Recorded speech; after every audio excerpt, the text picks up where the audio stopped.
So welcome. We're a small group, but strong. So my name is Kelly. I'm the Director of Alumni Relations for Case Alumni Association. So I'd like to welcome you tonight to the first inaugural faculty lecture with Dan Lax. Professor Lax is the C. Benson Branch Professor in Chemical and Biomolecular Engineering. He leads academic research programs in Botswana and several other African countries. And today he is going to talk to you about engineering for the world's poorest. I'm just going to leave it to him to kind of go into it, and he'll give you a nice lecture. We'll have time for questions and answers afterwards. Great. Thanks, Kelly. Pleasure for me to be here. So I've been a professor here at Case for about 12 years now. I was previously a professor at Tulane in New Orleans for 9 years. Coming here has been good. It kind of led my career in a lot of ways that I wouldn't have expected, and this is one of them. Over the past 5 years or so, we started doing more and more international programs, including a lot of things where we take students to developing countries and to see what life is like, in a very different situation. We've also, I won't talk about it, but other things we've done is brought faculty here from other places like Iraq and Libya and Myanmar. And so it's been very interesting hearing about their stories as well.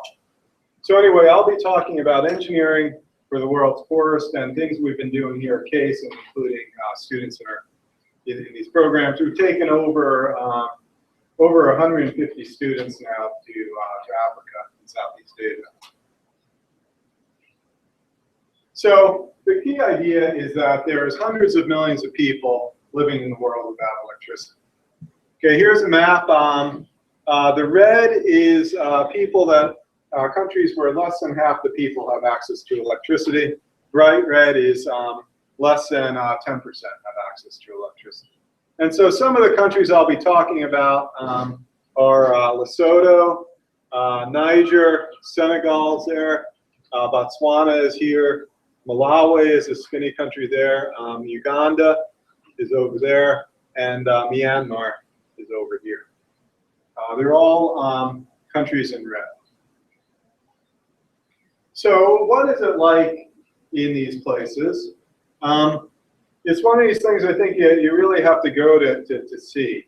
It's just so different than anything we're used to. This was my first trip to Africa, to Botswana. It was in 2000, early 2000, to Botswana. I had met a potential collaborator at a conference from the University of Botswana. I'd never been to a place like that, and so I figured I'd go to see what it's like. I went with my colleague Mohan Sankaran, also a professor here, and we collaborate a lot on this as well as other things. And so this is, the lifestyle for many people, living in a hut like this, without electricity, without running water, without cars. The guy in the middle is our former student. And it doesn't matter, where you are, it basically looks the same. So that was Uganda. The previous picture was Botswana in southern Africa. Uganda is much further north, but things basically look the same. This was from a trip with some students. Again, you're living, people live in these small homes without electricity, running water, cars. This is Myanmar. Okay, so here the houses look different. The styles are different. Instead of the thick mud walls there, the humidity is much higher, so it doesn't cool down at night, and they have much thinner houses. But that's basically the same thing. Small, very small homes with no electricity or water. And then I went to Nicaragua also. In Nicaragua, most people have electricity, but there are some areas where they don't. We visited this, it's a small island in Lake Nicaragua, and the people there live without electricity in a home that looks like this, and it's basically the same thing. So I think it doesn't matter where you are, things are pretty similar. So what's life like? One of the hard things is going to the bathroom. We're used to just going down to use our toilet, very easy. it's much harder to have to go to an outhouse that's essentially a hole in the ground. But that's, the way like this.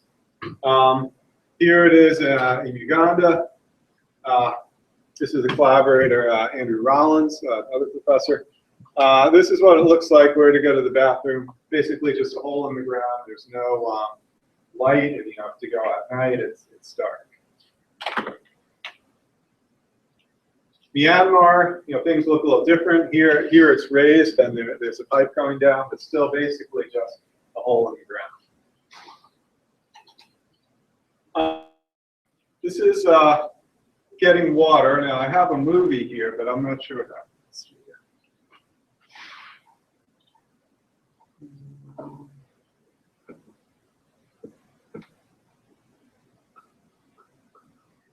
Oops. Didn't have that activated.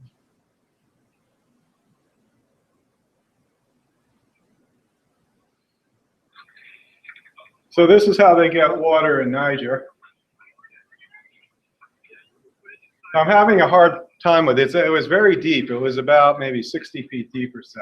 It's kind of scary being there on the edge. But I wasn't at first able to get the bucket in the water, and somebody had to come help me.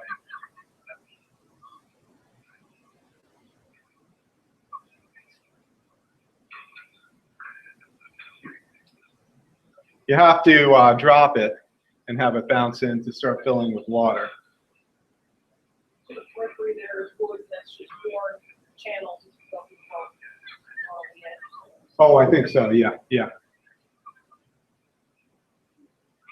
So I eventually got it. You can see it's very deep.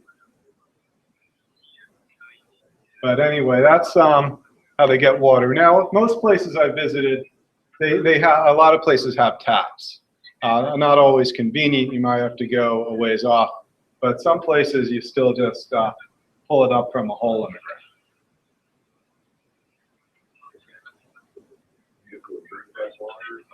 I wouldn't drink it. They drink it. Yeah. I always drink bottled water when I travel. So you get it out from the well, then you have to carry it back to your house. It's not easy.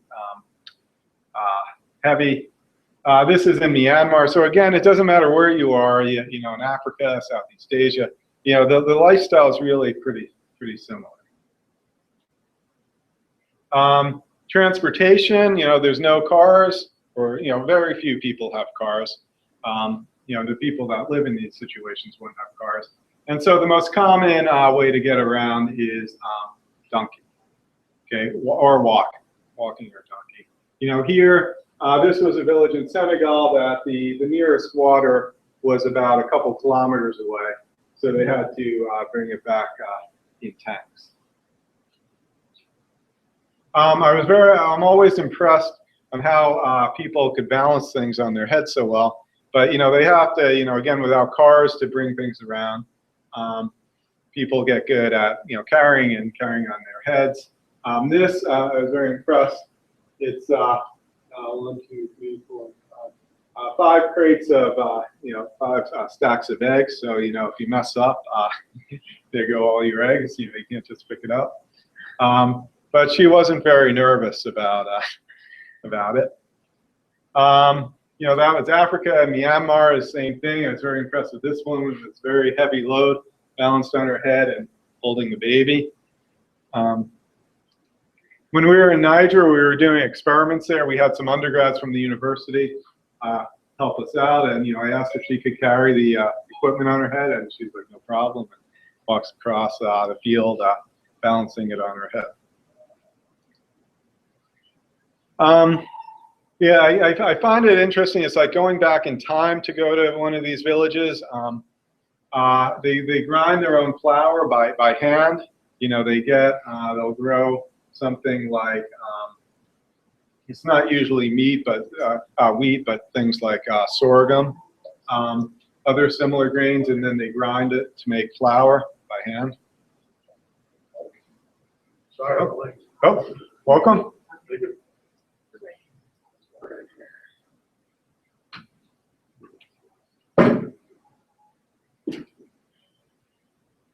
Another issue is waste removal. Okay, so they do get some products from the outside, but there's no garbage collection, and it just gets thrown in a pot. So this is in Myanmar, in this region, this town called Bagan, which is one of the most incredible places I've been. They've got thousands of these temples from about 1,000 years ago or so. This is one. They're just all over the place. But people just throw garbage here. There's no garbage collection. This is in Uganda. This is behind a medical clinic. They just throw the medical waste back there. They're supposed to burn it, but the incinerator wasn't really working. Even when it did, it wasn't really burning it so much. They pour lighter fluid on it and try to burn it, but that doesn't really do much. And you can see kids, come by and play right nearby. We went in and took a look, and there are things like, hypodermic needles there, and it's a place where HIV is very, very high, maybe 23%. So you just have this waste, dangerous waste with kids playing nearby. And then at night, there's no electricity. Okay, you could use can use kerosene lamps, but it's really very expensive. They spend about maybe $2 a week on kerosene. It costs about the same as gasoline. It's not easy to get there, get the kerosene, because these people live in these villages. They don't have cars. For villages, to get to a gas station to get that isn't easy. The lighting's not good, as you can see in this picture, and it's smoky. So that's the best people could do, or else use candles. A few years ago, the author of this book, William Kamkwamba, he came to Case. He gave the convocation lecture, and he came to visit my class. This is William here, and it's a great book. And he has some. The story is he grew up very poor in Malawi, and he didn't have money to go to school, so he to find things to do during the day, he'd go to the library and read books there. And he built a windmill to provide his family electricity. So it's a great book. And a couple of things that he says is, who goes to bed at 7 in the evening? Well, I could tell you most of Africa. It gets dark out, there's nothing to do, you go to bed, there's no light. And then he says, why can't I touch the wall and get lights? That's something that, just seems like an amazing thing. You go in your house, you touch a wall, and light comes up. So those are kind of the key things about, I think, the lifestyle there. And then, so these are things that we talk about in a bunch of our classes. I'll get to, how we bring it in later. And then, so what do you do about it? So one thing that seems like kind of an obvious answer is, donations to help, people living in, in this kind of situation.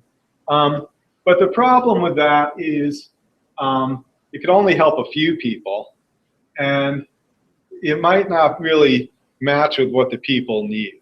So I had an experience where I really saw this. We have a program in Botswana I'll tell you about, a research program. And the students went to this village, an off-grid village called Saten. It was in the Kalahari Desert, about maybe a 6-hour drive from the city. And so the students went there to see what life is like in the village. And one of the students sent me an email.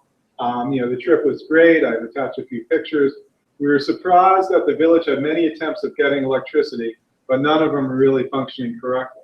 They have 2 generators, but no fuel. They have a few solar panels that are not working for one reason or another. The school has received equipment like a laptop, a computer, and a copier, but they can't use it because they have no electricity. So this is an example of, people donating things, but the donations don't really match what's needed. Maybe, when somebody donated the generators, they donated fuel for a little bit, but then, that stops and there's no source of fuel. And so, I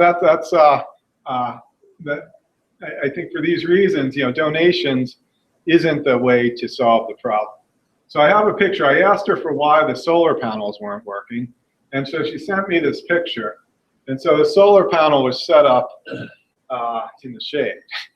Okay. So again, yeah, you know, that if you know if it's being donated, maybe the people, you know, when it's given don't know as much about it, don't take it as seriously, don't know how to fix things, and so it wasn't providing electricity. The hot water. Yeah, the hot water was in the sun. Yeah.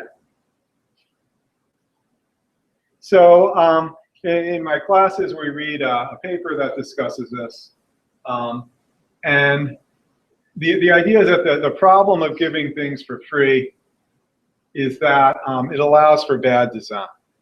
Okay, by bad design, the author says the product's attributes are mismatched to the user's needs.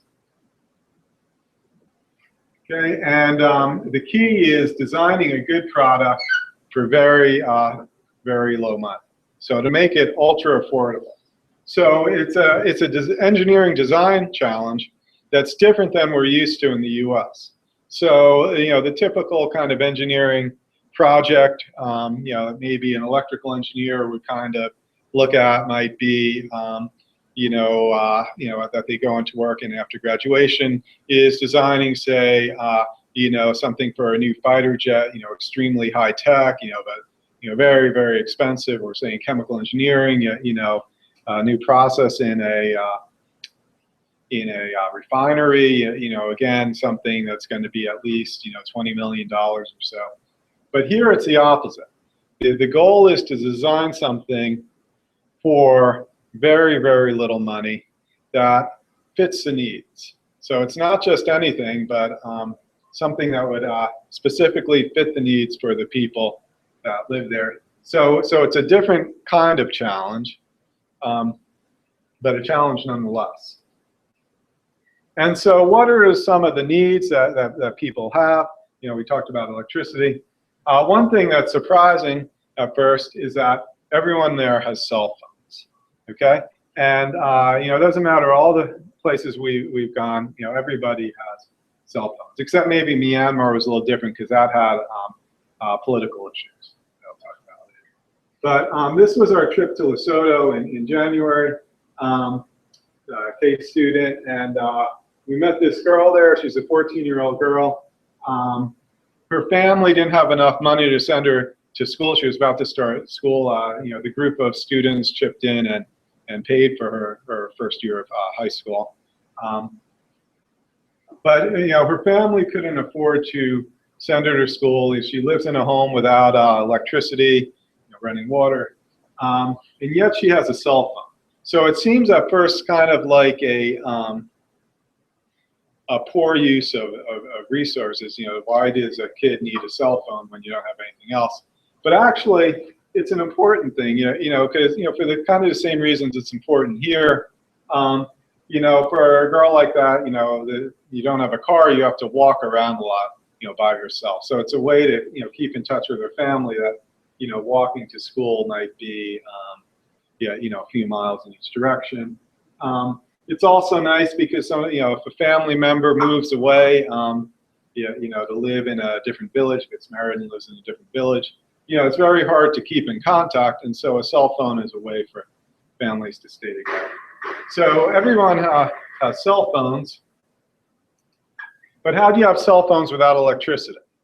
Okay, so what it is in the towns, stores will offer phone charging service. So these are pictures from our trip to Malawi, the case student, and people would then, you know, walk in from their village into the nearest town of electricity to get their phone charged. You know, it might be, you know, again, they don't have cars. It could be an all-day trip to get in, charge your cell phone, and come back. And what about cell phone towers? Well, they'll be powered by solar. So everyone has cell phones, and that leads to new industries that develop that you know, we don't see here. You know, that are, again, this is that engineering design challenge to come up with businesses and designs that meet the needs of the users that may be very different for us. So one is mobile money. It's a way to text money to other people. So you could go into a mobile money store in one town, pay the money, and then they text something to, say, a family member in another town, and then that person could get the money. So this is important because many people will, say, leave the village seasonally and go work in the city for a few months and then want to send money back. So an industry that we don't have here. This was something that I was very confused about. I was asking our host, what does this mean, to buy electricity, dial this number. And so what he said is they have a different system there, in homes that, here you use your electricity, then you get billed. In Lesotho, you have to pay in advance, and then you get your electricity. If you go over your allotment, the electricity stops. So, he said it's at all homes, not just poor people. He's a professor there at the university there, and he says it's for everybody. All these signs seem to be in English, is that?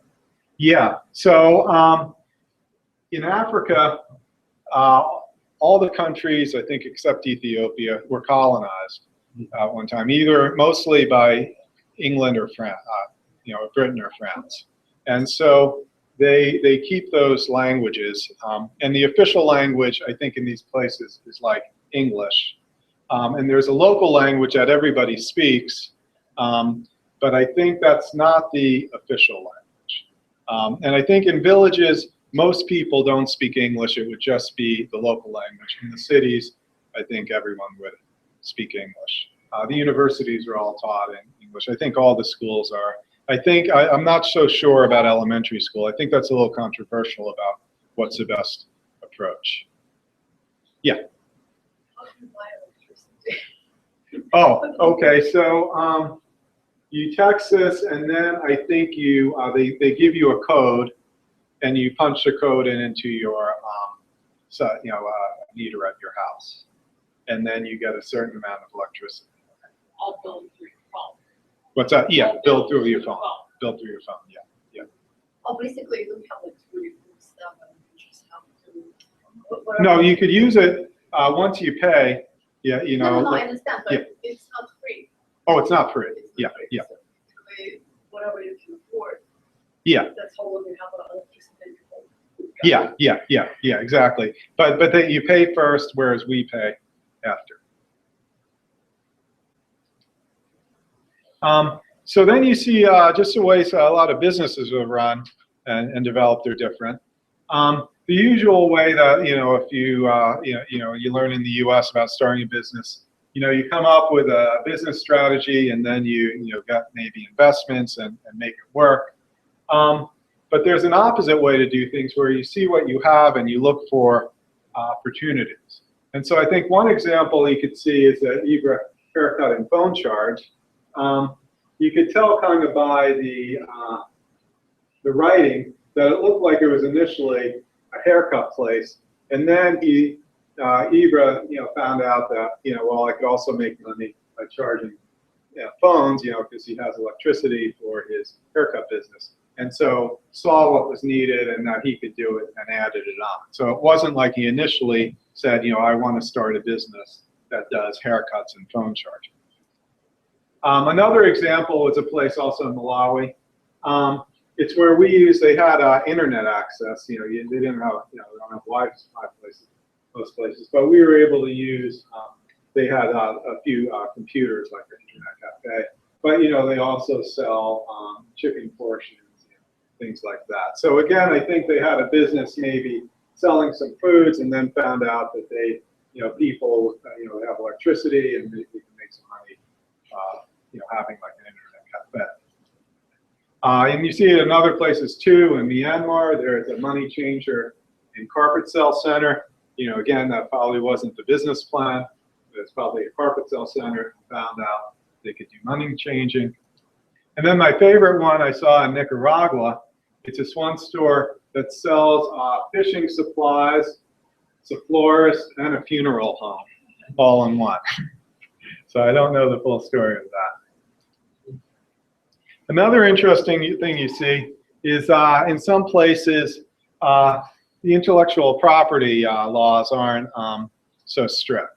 So we're all used to Walmarts in the United States, with the star in the middle. In Myanmar, there's a Walmart, the same logo with a star in the middle. It has nothing to do with this. They just decided they liked the name Walmart. They thought it looked good with the star in the middle, so they made the Walmart. 7-Eleven in the U.S. In Cambodia, I saw a 6-Eleven. And in Vietnam, I saw an iMart that has a very similar kind of color scheme.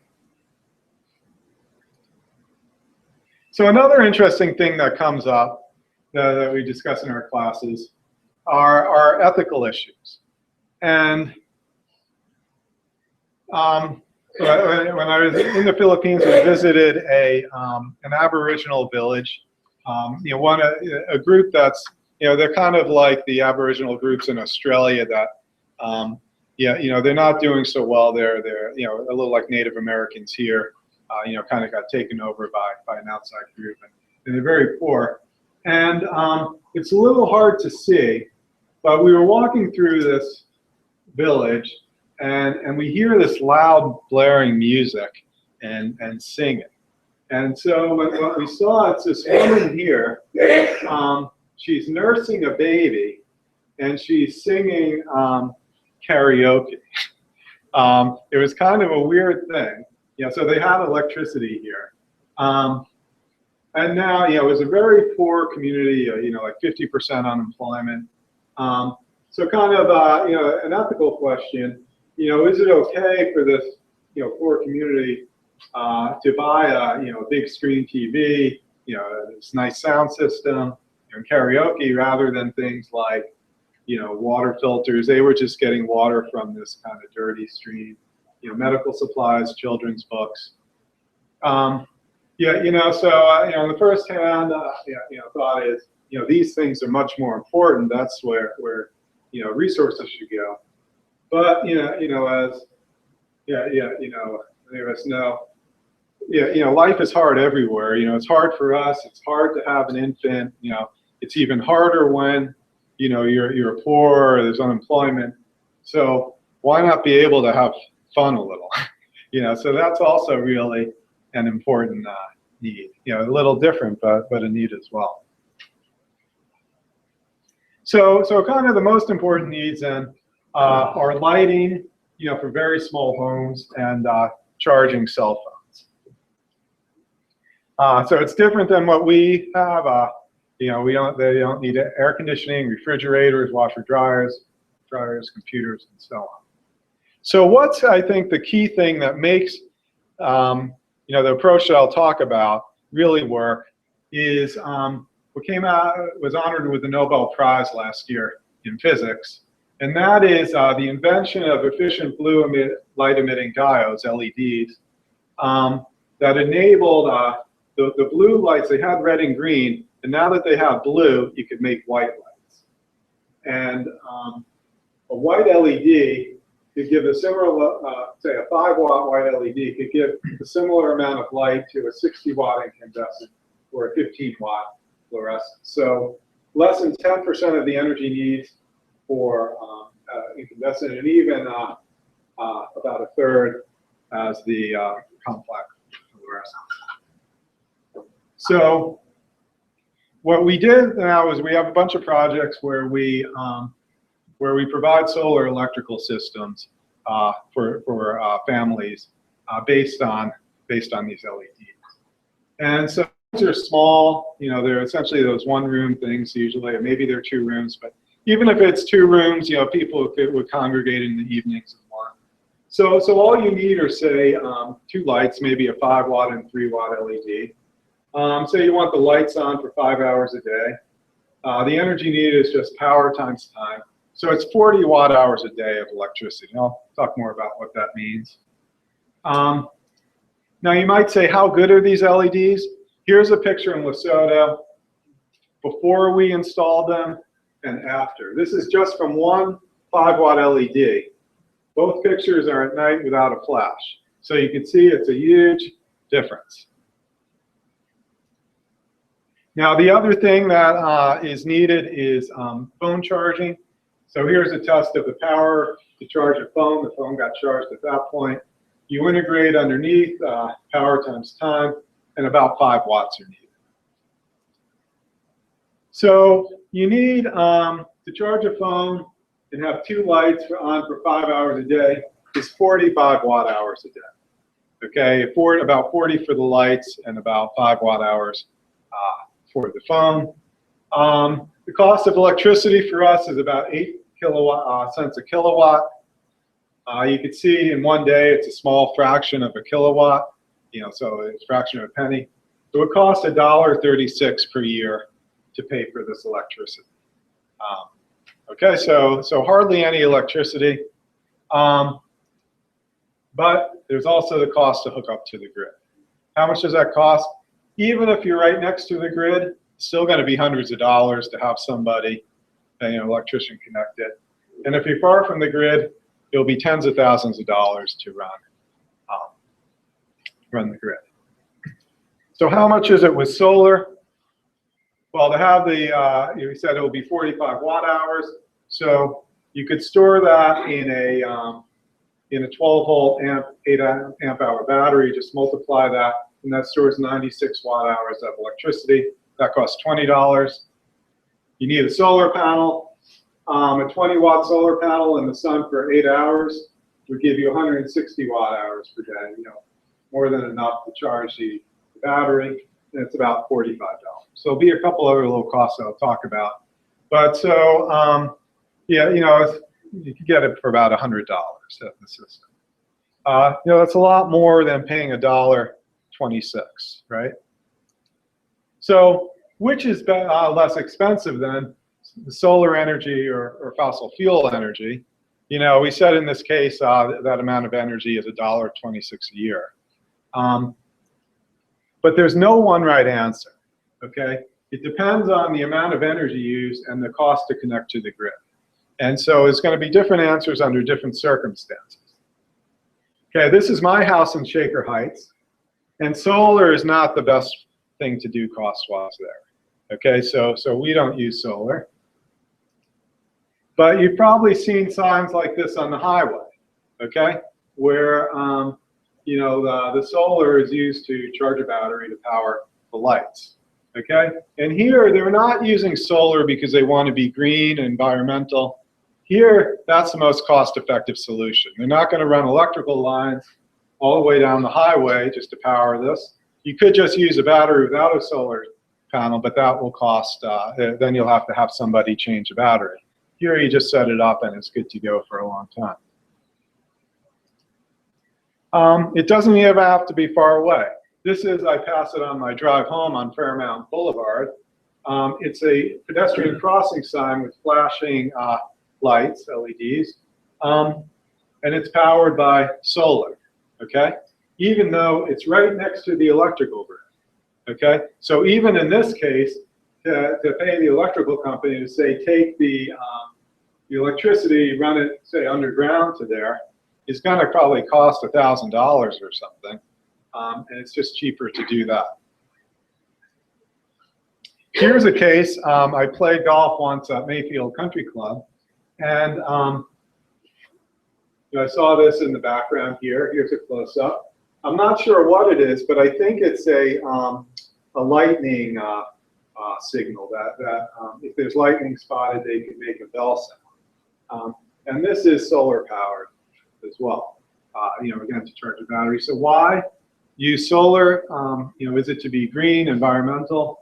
I think the answer is no. It's, again, more cost effective than running the electricity there. So the answer to whether solar is more expensive or less expensive than traditional electricity depends on the situation, and there's no right answer. But here, it's like these other cases I'm talking about. If you're using a little bit amount of electricity and there's a significant cost to connect to the grid, even if you're near the grid, solar might be cheaper. So the solar electrical systems that we've been working on consist of these parts, and we can make it for $100. It's this battery, and so again, the needs that we focus on are 45 watt hours a day, 5 hours of light for 2 lights, and cell phone charging. So a battery that costs $20, a solar panel that costs about $45. You need a charge controller so you don't overcharge a battery. The lights you could get for $5 each, and then a USB charger to convert so you could charge with a 12-volt battery. So these lights also run on 12 volts, so we don't use a inverter or anything. So miscellaneous other costs about $15. So the whole thing costs about $100. So I'll tell you how we then have been using it in our classes. So I've used it now in these ideas in 6 different classes that I'll go through. And the first one will be a sustainable energy. It's not really a class, but a research program in Botswana. So we had a grant from the National Science Foundation, and it would be a summer research program for US students, not just from Case, but from other universities as well. We had 21 US and 21 Botswana students involved. And the students work in pairs. A US student, she's actually from Case, Mallory, working with a Botswana student on projects in sustainable energy. All their expenses are paid for by the grant. Projects include things with solar, biodiesel, bioethanol, wind energy. And one of the things is going to off-grid villages they would do work in the laboratory at the University of Botswana. They would also go to villages to see what life is like. So that email that I showed before about the woman that went to visit the village, saying she was in this program. This is Megan. She was a Case student with one of the Botswana students in a village. They had a project interviewing people about energy needs. So a couple of years ago, this is the first time we did the solar installation. Joe here, who's a Case student, his project was to design a system, buy all the parts locally, and lead the installation. So we just kind of said to him, Joe, you have, at that time we said $500 to spend, get what you need and buy it there and install it. We had our collaborators there find a donor. So he did a great job with that. And he had to build parts to attach the panel to the roof. And then the group installed it for this woman here, a single mother living in this small hut with, I think, 4 children. And, there was a newspaper article in Botswana about them. She said they, occasionally would have enough money for candles, but not always.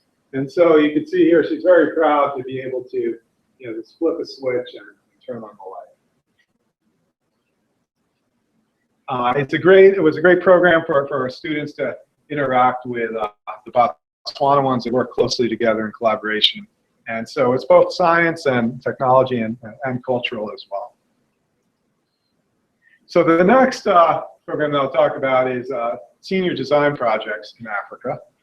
So the last 5 years, I've been taking students on for part of their senior design project to different places. We started in Botswana in 2011, then Senegal in 2012, Malawi, Uganda, and Lesotho. And these would be small groups of about maybe 3 to 7 students a year, depending on the situation. This is Senegal. And they would each year work on a different project related to maybe clean fuels. They looked at biofuels from cow dung, electricity generation, vaccine refrigeration, medical waste disposal. This was a trip to Malawi, our collaborator Andrew Rollins. There the project was a portable cooler to keep vaccines cold. So what's done is they have a health clinic, say, somewhere under a big tree like this. So these are all women bringing children to a health clinic. They meet under a big tree to get vaccinations. Now, the vaccinations need to be kept cold, but again, they don't have cars there, very, very few cars. So the healthcare workers have to ride their bikes with the vaccines in a cooler. So they might have to ride several miles. give the vaccines right away before they get warm, and then that's the day. So what the group did is they worked on a battery-powered cooler, so to keep the vaccines cool for longer. This was something else that we saw. I showed this picture earlier of the medical waste in Uganda. So another project was we want to make a kind of like small scale, almost like a pencil sharpener to destroy the waste, to do it cheaply and easily. Because it's not like they have so much waste, but it needs to be destroyed. And again, interaction with the communities is a key thing. So it's not just about the science, but also getting to know the people and how they live. And this last year in Lesotho, we did the solar electrical installation for 3 homes. We had 5 case students and 2 students from the National University of Lesotho. And so we did 3 homes here. This is the home of that girl that I showed before with the cell phone. And again, the people are so excited when they have electricity where they could just touch a wall and get a light. She said actually, the next day we saw her, she wasn't feeling well because she was up half the night playing with her Switch. The biggest program that we have is the Thermodynamics course in Botswana. It's a special offering of a course that's required for all engineering students. Engineering 225, it's thermodynamics, fluid mechanics, heat transfer, mass transfer. All engineers have to take it. My colleague Mohan and I teach a special version in Botswana each May for 3 weeks, and we have about 25 students a year, about 23 to 25 students a year. And the key is we intertwine the technical content with the local culture. So as an example, when we talk about energy balances for fluid flow, we visit a well in the village and find out the depth, the distance to the village, the flow rate, pipe diameter, the factors that will control how much energy is needed.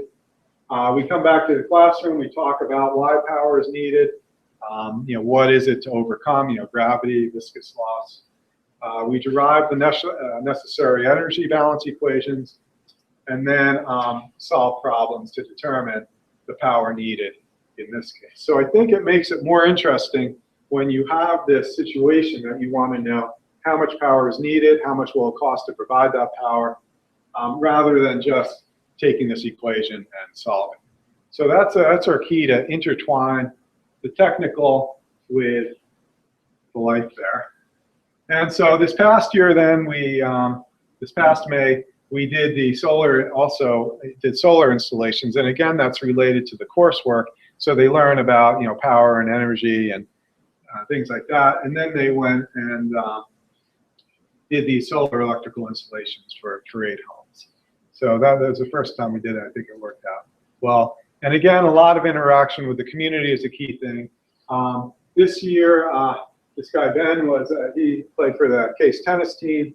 And so he and his friend Dan, they did a drive to collect tennis equipment. They brought like 80 rackets, and they donated to children and the tennis program there. This guy here that joined us, he plays for the Davis Cup team for Botswana, and he helped us out with that. We tried a new thing last year, my colleague Mohan and I. We made an engineering design seminar for Cleveland High School students. So it's a real case course, but for students from John Hay. So John Hay is right across the street here. And we kind of thought, we go to all these places, Botswana, Myanmar, all over the world. Why not help also the people that live across the street? So that go to school across the street. So we have a class that talks about these issues, learning the needs of the off-grid villages, finding out, going through the design process, how much power and energy is needed, kind of like I went through before, hands-on building these systems, and then it also, communication is a key thing that we emphasize. And they had here, they presented their work at a demo session at the Cleveland Institute of Art last year. Now, the next thing I'll talk about is a SAGES class I teach. That's our general education class that every student has to take 3 of these. So I do one of them for first-year students in their first semester called Engineering for the World's Poorest, where we talk about these things. And I'll talk in particular about these 2 students that were in my class in 2013. These 2 guys, Ian and Sam. And they went on to start a company to make a pedal power generator. They've received over $100,000 in funding now. They're just, so they're a month into their 3rd year of college. And so I'll go through about how this came about. So they came here in 2013, and they were in my first seminar class, Engineering for the World's Poorest. For their course project, they developed a prototype of a pedal generator using ThinkBox. Now, the thing is, I didn't want them to do this. I had gotten all these parts out of PVC, and I had worked in this myself to make this generator out of PVC parts and motors, and all the other students in the class are doing that. But these guys didn't like that idea, so they, instead of working with me, the 2 of them would go off and say they were going to ThinkBox. And I didn't really know what they, I didn't think they were lying. I thought they were telling the truth. But they were talking about these ratchet mechanisms they were making. They drew some pictures.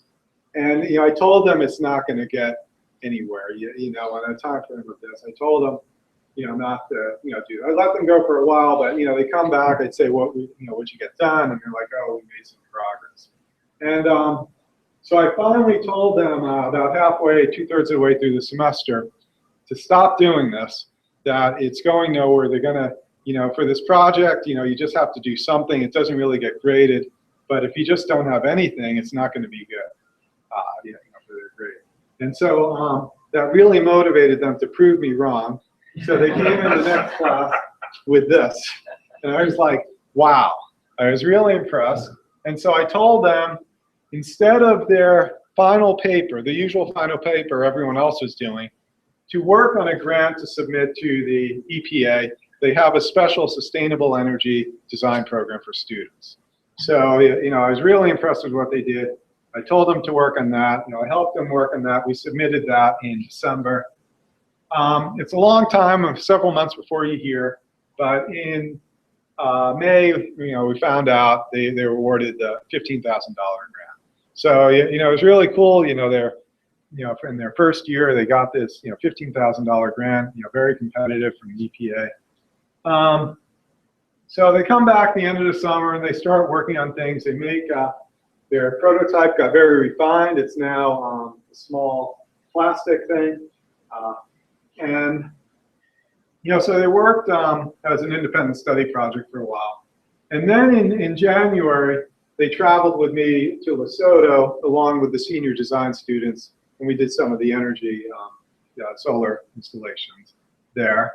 And that really got things really going, because then Case did a press release about it that was sent out, and there were newspaper stories and all over the world about their stuff. So this was in India. There was a story, necessity is a mode of invention. This is what inspired a team of researchers from Case Western Reserve University to come up with a charger against its power from pedaling. So these guys are really excited. They're just starting their 2nd year now. They're middle of the 2nd year of Case, and there's stories all over the world about them. They were featured on the Cleveland TV news. I forgot which station. And then other other Case started contacting them about these entrepreneurship competitions and business competitions. So they got their friend Evan, a business major, who was their roommate actually, and they started doing business competitions. They found out about this one about 2 days before. They made this really good pitch, totally on their own. They sent it to me. I was like, wow, I can't believe you did that in 2 days. Very impressive. And they came in. It's this campus-wide contest, both undergrads and grads. And they came in 3rd place and won a $300 prize. So really nice, very, very, like I said, they had like 2 days to do it. Their design's getting more impressive. So they're entering more of these business competitions. They enter now a national one, Carnegie Mellon University. There's like 77 entrants or something, 78, and they were one of 12 finalists chosen. And if you look at the finalists, it's very prestigious company. Okay, they ended up coming in 4th place. Very, very impressive. They're a little disappointed in place, but very, very impressive, especially seeing competition. And again, they're only in their 2nd year at this time. Then they took part in the Case has a Spartan Challenge competition, open to everyone at Case, business competition, and they won 1st place with a $10,000 prize. And then also there was like $500 for getting to the final round, and they got $1,000 for some other special categories. So they got over $1,100 from that. So now they're up over $26,000. And then for the EPA grant, they have a exposition where all the teams that got, the $15,000 grant they got was phase 1. And so all the teams, there are maybe 70 teams that got to phase 1. They all go to Washington and they compete for phase 2. And so there's a written part and then a pitch part, a live part. And I was walking around the exposition and I was thinking like, oh, the team did great. But just looking at some of these other ones, they had all these like huge things. And then, my team is just a small thing. I was like, well, they did a great job. I just don't know how they're going to compete. But they totally wowed the judges. And, so I got to see, I went, just to observe. But when they, the judges came by, the 3 of them have like a tag team thing with this incredible pitch, tons of enthusiasm. And so they got selected and received the $75,000 phase 2 grant. So now they're up over, they have over $100,000 in funding. They're, a month into their 3rd year. They pulled in another team member, another mechanical engineering student to work on the design. And so it's really been, it's this class that they took that, had kind of a silly project with these poly PVC pipes that you put together to make a little generator. But they kind of turned it around into something that's totally like defining their college experience. They're really excited about this. They've been doing, they went to a Case alumni event in Atlanta, and they've just got a ton of enthusiasm about it. It's really been an incredible experience for them. Great for me to see. And so the last thing that I'll talk about briefly is an international engineering entrepreneurship course in Myanmar. So Myanmar is kind of in a funny corner of the world. You don't really hear much about it, and that's because of the government. It has a military dictatorship, or did. It's kind of changing. It's somewhere in between. In 1988, there were big student protests against the government.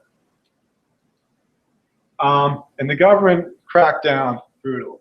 Thousands of people were killed in 1988. It was around the same time as at Tiananmen Square in China, and nobody really heard about this. I certainly never did.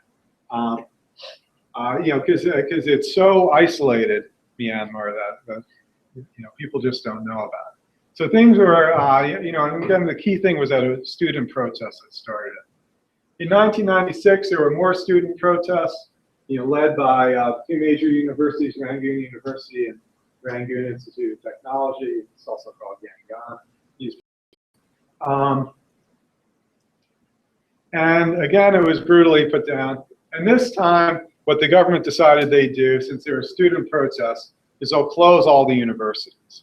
So in 1996, all the universities were closed for maybe 2 or 3 years.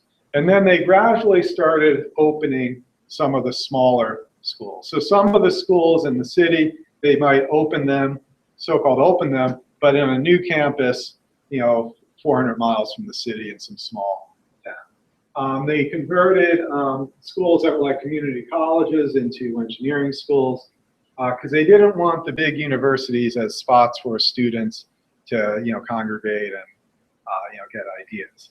So that went on till 2012. Things the major universities remain closed all this time. And then furthermore, all American business was not allowed in Myanmar. So it was one of 3 countries in the world without Coca-Cola, legal Coca-Cola. The others are North Korea and Cuba. But things started to change in 2012. The government started to become more lenient. This is Aung San Suu Kyi. She was a Nobel Prize winner from, I think, 1990 or 91, under house arrest for a long time. They let her free, and they allowed free elections, and her party won a bunch of seats. It wasn't, all seats weren't open, so it's still not many seats that they have, but they won almost every seat that was up for election. There's another election, I think, within a few months coming up. It's going to be a big one. And so it's in this context then, in 2013, that I brought a class of students there. It's from our Masters of Engineering Management program. And so I brought 13 case students, and then we had a class in International Engineering Entrepreneurship with 13 Myanmar participants. Well, we met with the U.S. ambassador there, who said it was, the first U.S. academic program in at least 25 years, maybe forever. But everything that was isolated for so long. And one of the key things there was the interactions between the U.S. students and the Myanmar students. So small group projects where they work together, and that's really the goal. So that's pretty much my talk. Just to close, I've got some pictures to show that sometimes you go really far away, but you feel like you're home. So I was in Senegal going to Gambia, and I met a guy, a Cleveland Cavaliers fan. In Malawi, this guy, what this is, it's a bicycle taxi. Okay, so this woman paid to be driven around by the Ohio State alum. And what I like to tell people with this story, with this picture, is that I spoke to this guy, and he told me he was deciding between Case and Ohio State, and he decided to go to Ohio State to save a little money. But it turned out the only job he could get is a bicycle taxi driver in Malawi. But that's not really true, of course, and Ohio State is being seen all over the world. I like to tell that story. And then finally, I saw a LeBron James fan in Niger in his afternoon prayers. So anyway, that's all I have. Thank you. Any questions, I'd be happy to answer.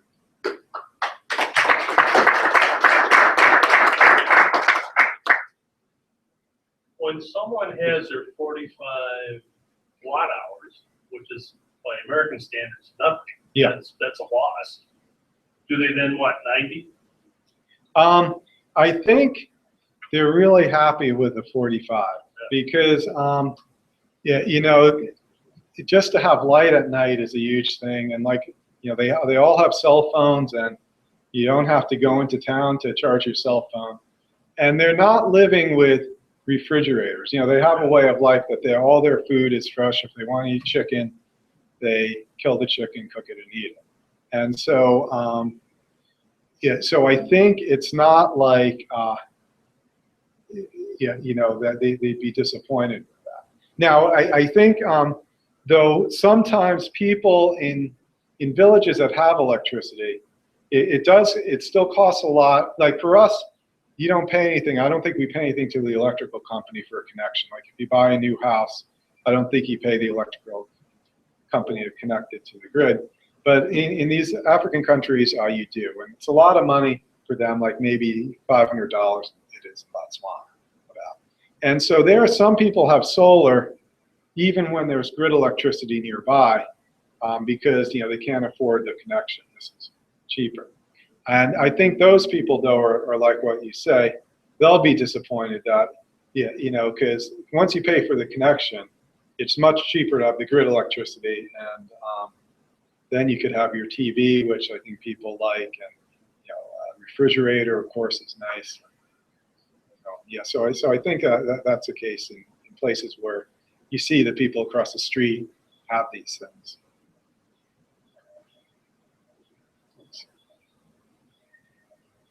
Oh, Do you sorry. ever see Yeah.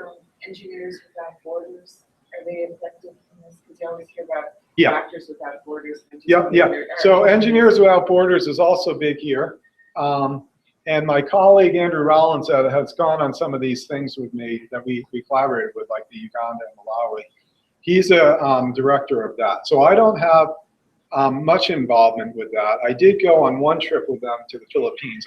The picture where I showed of the Philippines was also Engineers Without Borders was on that. So I didn't talk about it since it's not something I do, but they do great things also. I know they've done they focus more on water and water systems. So they did a water system for a school in Thailand, I know, and I know they did a water system in Cameroon, and I know Dominican Republic, and I think their next projects are, I believe, Nicaragua and the Philippines, and they do great things with water, but not stuff I've been involved in. So, yes. Anyone making use of charging batteries seems to get a mechanism that reminds when you buy a batteries, Yeah. the batteries, and you can buy them from all places on guys with cars, and they're fairly much expensive. Yeah. I think that such a thing would be nice. Oh, yeah, yeah. So a lot of people, another alternative people have is they might just have a battery and then like bring it into town to charge, a big battery, kind of like, a car battery kind of thing, or and then, once in a while bring it to town, and then maybe it'll last for a while if you're just going to use, the 45 watt hours per day. So that's a possibility that people, a lot of people do. The solar is like just an add-on to that. So then instead of having to go to bring your battery to be charged, the solar panel would charge it. So I'd say that's preferable. Then it's just always getting recharged, and you don't have to, as long as the battery lasts your phone. Yeah, so that goes together. Did you have a question? Yeah. Well, earlier in your presentation, I thought you made a really apt point about financing the whole thing, where donations are not necessarily a scheme that works for so long. Mm-hmm. So it would be amazing to see these things generate income. Yeah, so exactly. So now we're doing it just as donations. It's not going to affect a lot of people. Maybe, hopefully we'll scale up to maybe 10, 15 families at a time, but it's not going to be a lot. But the idea is that this costs low enough that people can afford it. Maybe not all at once, to come up with $100, or, maybe it'll cost more maybe because you have to pay for the, people to, distribute and things like that. But say it's $150. That might be too much for someone to pay at once, but it could be financed like a car. Yeah, like we would buy a car here, and most people don't, just pay cash for a car, but you pay it off over a few years. It could be the same thing with the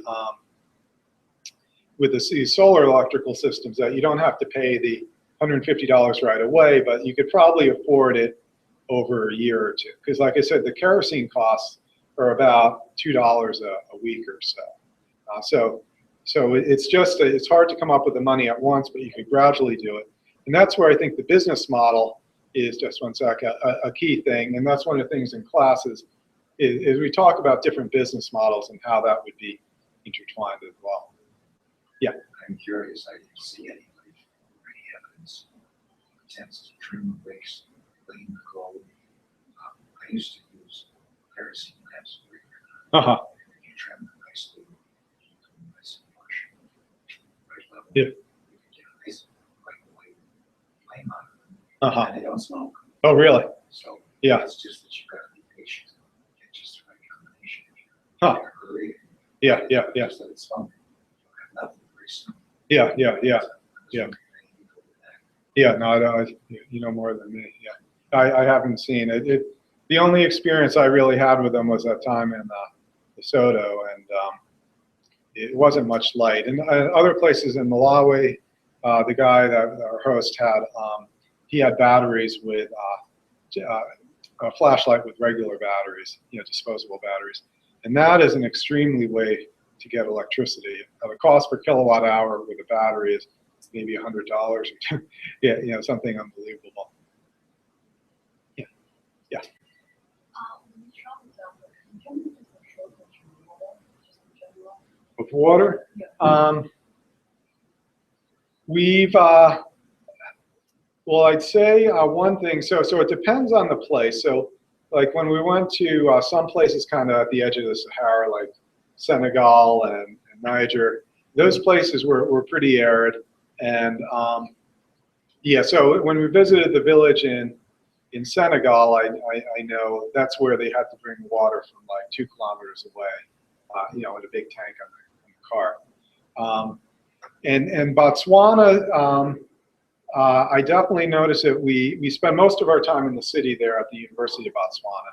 And so, it's just something you see, you don't see much of in Africa. In many of these places in Africa is grass. It depends on the place, but not these places near the desert, like near Sahara or Kalahari. So Botswana, you just see dirt. Yeah, things would just be dirt everywhere. And what they started to do at the University of Botswana, I saw it the first time this year, is to use astroturf to make things look green. So I think that's a case where they don't really have the water to use for irrigation. Yeah. So let me understand, on the rectangular structures, you have solar panel for the 5-watt LED bulb, and for the round things, you would have battery. Oh, for all of them, we have the same system for both. Same thing. Yeah. And what you need in both is both a battery and solar. So the key is, all right, almost there. Because the panel is so much easier to install. Okay, the thing with the, okay. Yeah. So here's how it works, okay? The battery powers the light and the charge, okay? But the battery's gonna then run down. And so the solar charges the battery. So you can think of it that way. And most of your use of the battery will be at night. And then the solar during the day will charge the battery. You could directly use the solar to light save, but you don't need the lights usually when it's light out. Right? Yep. Okay. Yeah. Sorry. Yeah. Yep. Should be using wind as a source of power, or is it just easier and low cost? Yeah, good question. So I looked into that also. I just had this question today in my class as well. I think wind, a nice thing about solar is that it's all proportional to the size. So a big solar farm like they would have in the US is just more of these. They might be bigger, but it's essentially more, just more of these small things. And so, to have a big solar farm, you just have, maybe thousands of these, and then you take that energy and then you distribute it to houses. So the nice thing about solar, instead of like doing the centralized power and then distributing it to houses, you could just put, one of these on each house, or 2 or 5, or how many you want, distribute. And so you could do things really small. Now the problem with wind, I think, is that it's hard to do small scale wind to this amount of 45 watts inexpensively. So you could make a small wind turbine, but wind speeds are much slower near the ground than up high. And so that's why you see like the case wind turbine, it's very high. So you need to be high to really capture the wind. And the power from wind goes as the cube of the velocity. So if your your wind speed is, say, a half here as it is up there, that means that you have about 10% of the 1/8 of the power.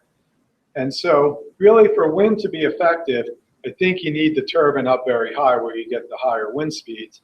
But then for something small, that's going to be a high cost to have a big tower. And the tower itself will probably cost over $100. So I think that's the challenge. That's why solar is, I think, usually better. Yeah. A lot of people full circle. Yep. What about water power? Yeah, I think water could be good if you're near that. Yeah. It doesn't have to be a big water power. It can be just a small little battery. Yeah, I think that could be. Yeah, because I think then you don't have that issue. Yeah. Okay. Well, thank you very much. I enjoyed. Well, thank you for coming. So a couple of things. If you sign up for CPD with the course, you just need to see me afterwards because I have your certificates for you. So a few of those. And then a couple of plugs. I just want to introduce you to Erica, who is up here.